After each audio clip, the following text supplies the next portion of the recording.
Cześć barany, witam Was serdecznie. Jak tam temat Waszych relacji z innymi ludźmi, relacji romantycznych i relacji biznesowych?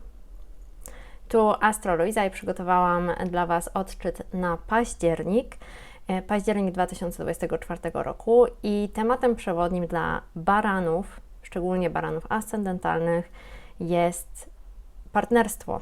Są to relacje, partnerstwo i zmiany wewnętrzne. Dużo się będzie u Was dziać w domu 7, czyli w domu relacji. I już mówię Wam, co się dzieje po kolei, od początku miesiąca. Przede wszystkim zaczynamy ten miesiąc 2 października zaćmieniem Słońca w Wadze, co jest Waszym drugim domem. I teraz tak, pamiętajmy, że jak jest zaćmienie Słońca, jak są jakiekolwiek zaćmienia, to zazwyczaj nie działamy w tym momencie, tylko obserwujemy, co się dzieje, co wychodzi na jaw, co zostaje nam pokazane. Nie podążamy za jakimiś impulsami, nie zaczynamy czegoś nowego, jeśli nie jesteśmy tego pewni, nie było to wcześniej przemyślane. Jak wykorzystać to zaćmienie Słońca u Was? Podkreślam jeszcze raz, że dzieje się u Was w domu 7, czyli w domu relacji, partnerstwa, małżeństwa. To są wszystkie relacje 1 na 1. Czego może dotyczyć to zaćmienie u Was, drogie barany? Przede wszystkim, jeśli coś w Waszych relacjach nie działa, to od momentu tego zaćmienia będzie czas na zmiany. Jeśli nie czujecie, że dostajecie tyle samo, ile dajecie w relacji, i to jest relacja zarówno romantyczna, jak i biznesowa, to są też relacje takie 1 na 1 z innymi ludźmi, które mamy, to tutaj jest czas, żeby się temu przyjrzeć, przemyśleć, co przynosi Wam równowagę, przynosi Wam balans i stabilizację w tych relacjach. To jest bardzo ważne.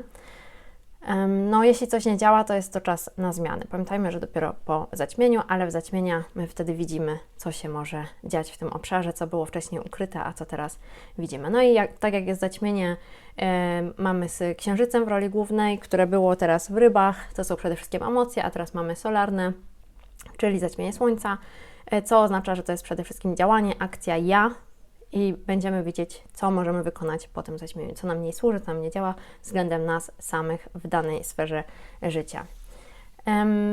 Oprócz tego dobrym wykorzystaniem zaćmienia, tego czasu po zaćmieniu, jak już się przyjrzymy temu, zobaczymy, co nam się ujawnia, co może w tych relacjach nie do końca działało, to jak to wykorzystać, to jest też skupienie na takiej współpracy partnerskiej w życiu prywatnym i w życiu zawodowym również, na równości, na współpracy. To zaćmienie może wskazać, gdzie nie ma tej równowagi, gdzie nie ma tego balansu, gdzie jedna strona daje więcej lub mniej. I być może nam to nie odpowiada. Teraz się okaże. Z drugiej strony warto też po zaćmieniu już otworzyć się na nowe relacje. Być może dzięki temu, że przemyślimy podczas tego zaćmienia, jak chcemy, żeby te relacje z innymi ludźmi wyglądały, będziemy otwarci na nowe relacje wraz z tymi zmianami, które w nas zaszły, jeśli chodzi o podejście do związków i relacji, i dzięki temu nowe osoby, które będą się pojawiać w naszym życiu, będą już odpowiadać tym nowym relacjom, wzorcom relacji, które będą dla nas dobrze działać. Także pamiętajcie, barany, nie ma się czego bać. Tym bardziej, że władca zaćmienia, ponieważ w zaćmieniu mamy w Wadze, a władcą zaćmienia jest Wenus. Wenus włada wagą. Władca zaćmienia w tym tygodniu zaćmieniowym będzie tak naprawdę tworzyć piękny trygon do Marsa i do Saturna. No i mamy tutaj wielki trygon. Wielki trygon wodny, czyli wszystko, co może być, jeśli chodzi o emocje. Wszystko, co jest związane z emocjami, z intuicją. Warto jest tutaj bardzo ufać intuicji po prostu. 7-8 października będzie ten ścisły trygon do Marsa, który jest teraz w Raku. Wenus do Marsa. No i mamy też Saturna w Rybach. Teraz tak, jak praktycznie wykorzystać? Pamiętajmy, że już jesteśmy po zaćmieniu wtedy. Jak praktycznie wykorzystać ten czas? Przede wszystkim praca nad intuicją. To jest świetny moment na to, żeby skupić się na swojej intuicji. nad swoją wewnętrzną mądrością, żeby posłuchać siebie, wsłuchać się w swoje emocje, ponieważ ten trygon jest właśnie w znakach wodnych, więc wszystko tutaj jest związane z naszymi emocjami, z naszą wewnętrzną stroną, z naszą intuicją, szczególnie w obszarach związanych z domem i rodziną. Dobrze jest tutaj wsłuchać się w siebie. Oprócz tego dobrze jest też wykorzystać ten czas na tworzenie więzi, relacji, które są przede wszystkim skupione na głębi, na takiej emocjonalnej głębi, czyli to jest dobry czas na głębokie rozmowy z partnerem, partnerką lub bliskimi po prostu. I też świetny czas na to, aby zadbać o swoje zdrowie psychiczne. Czyli na przykład, aby zastanowić się, poszukać, sprawdzić, jakie techniki relaksacyjne będą nam służyć, medytacja, aby wprowadzić równowagę do codziennego życia. Mamy również od 9 października retrogradację Jowisza i wypada ona u Was w 3. domu. To są bliźnięta, czyli przede wszystkim to, jak my się komunikujemy. 3. dom to jest nasz dom komunikacji. Bliźnięta są bardzo mocno o komunikacji, o różnego rodzaju szukaniu informacji, o przekazywaniu informacji, o nauce, o ciągłym rozwoju. Takie są bliźnięta. Cały czas muszą mieć jakąś stymulację umysłową.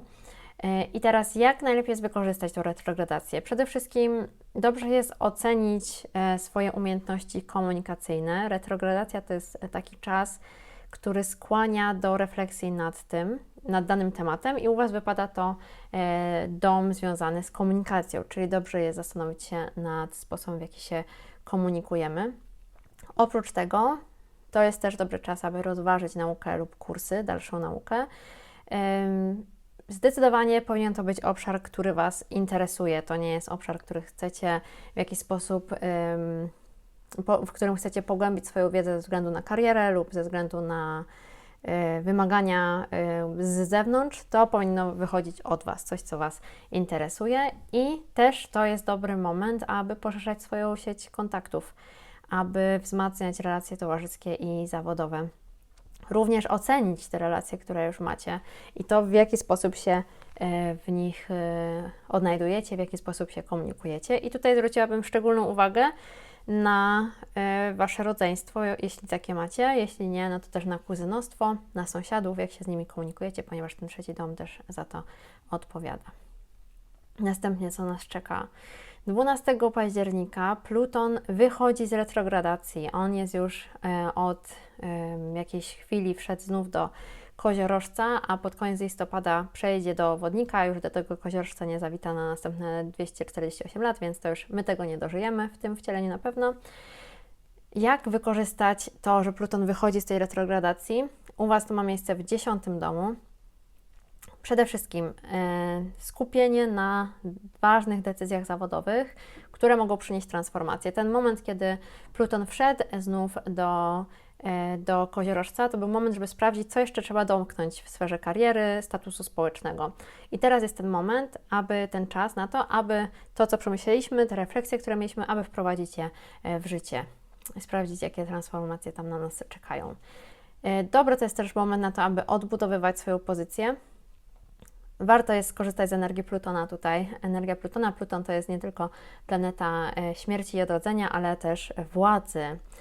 To jest planeta, która mocno mówi o władzy, o tym, kto trzyma władzę i jak do tej władzy podchodzimy.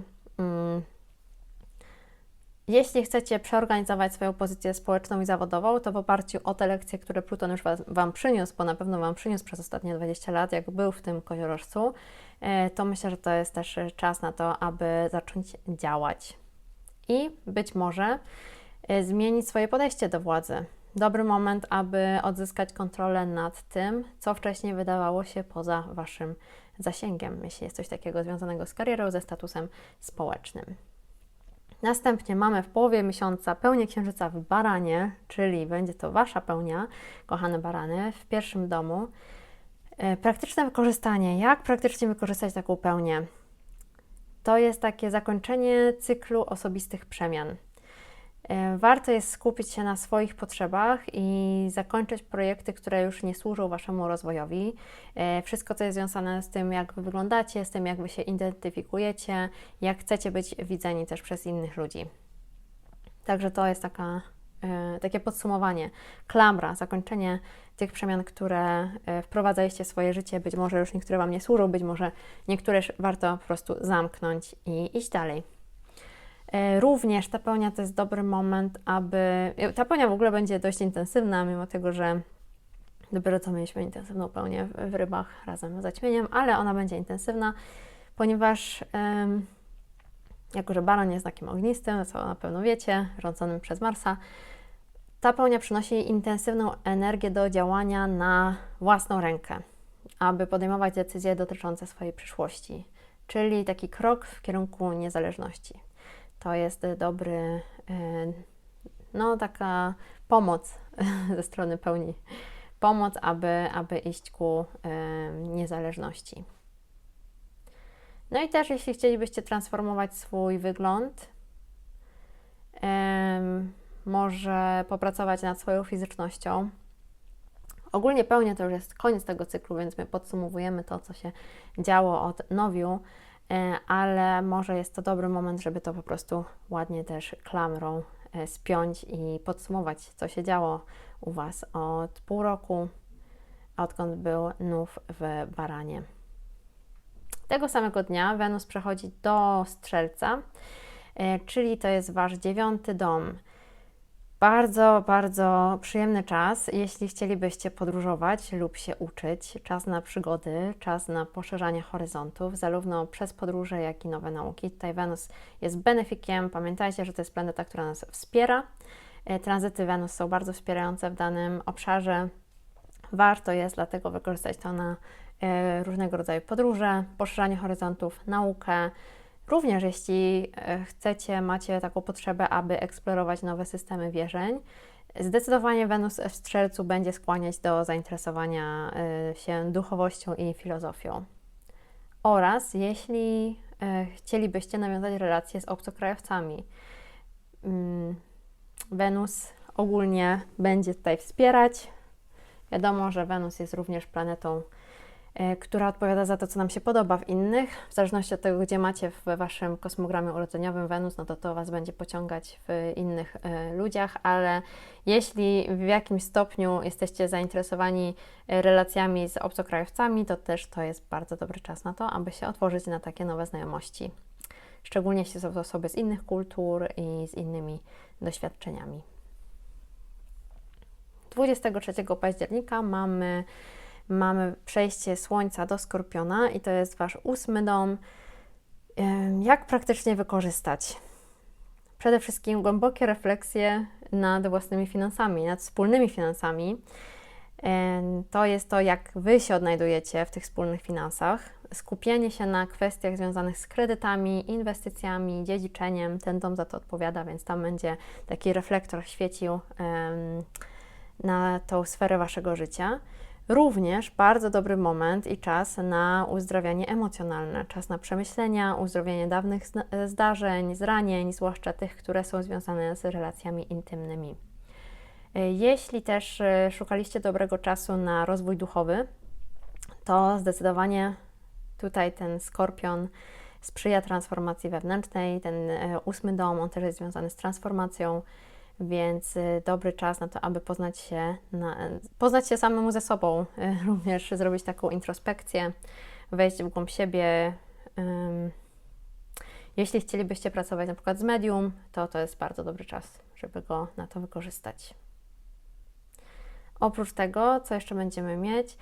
Zapomniałam Wam powiedzieć o tym, że Merkury wchodzi do Skorpiona również 13 października, no to jest ten sam dom, kiedy Słońce, więc bardzo dobry czas na zgłębianie tajemnic od połowy października, od 13 października. Możemy zgłębiać tajemnice, szczególnie jeśli jesteście zainteresowani naukami okultystycznymi, po prostu tajemnicami, wszystkim, co jest ukryte, takie odkrywanie informacji, to od 13 października to jest ten moment. Oprócz tego różne rzeczy mogą też wychodzić na jaw, tym bardziej, że jesteśmy w sezonie zaćmień, no ale nad tym nie macie już władzy, to samo przyjdzie. Poza tym, komunikacja na głębszym poziomie. Warto jest skupić się na takiej szczerej i otwartej wymianie myśli z bliskimi. Nie ma co ukrywać tutaj w tych skorpionicznych energiach za bardzo. I dobrze jest wykorzystać też ten czas na analizę swoich własnych emocji. Polecam tego Merkurego wykorzystać do introspekcji i do zrozumienia swoich własnych uczuć. Merkury, wiadomo, to jest planeta, która odpowiada za naszą komunikację, za to, w jaki sposób myślimy, również za handel. Merkury będzie tutaj mocno sprzyjać, jeśli chcecie się pochylić nad tym, co tak naprawdę czujecie. I teraz, kochane barany, przygotowałam dla każdego znaku po mantrze i po książce, którą polecam na ten miesiąc. Więc tak, mantra transformuje siebie poprzez odwagę i otwartość na zmiany. A książka, którą polecam, jeśli jesteście, kochane barany, zainteresowane czytaniem w październiku, myślę, że to jest dobra aura na to, żeby czytać, siedząc w domu, jak robi się coraz zimniej. To jest Odwaga w przywództwie Brené Brown o mocy wrażliwości i autentyczności w relacjach i karierze. Jeśli jakąkolwiek inną książkę tutaj chcecie złapać, to polecam szczególnie te tematy związane z emocjami, z autentycznością w relacjach, również powiązane z karierą, ponieważ pamiętajmy o tym, że ten Pluton wychodzi z retrogradacji u Was w 10. domu. Na pewno napiszę na dole, jaki był tytuł tej książki, Odwaga w przywództwie Brené Brown. Mam nadzieję, że Wam się spodoba. To myślę, że tyle na dziś. Kochane barany, powodzenia, udanego października.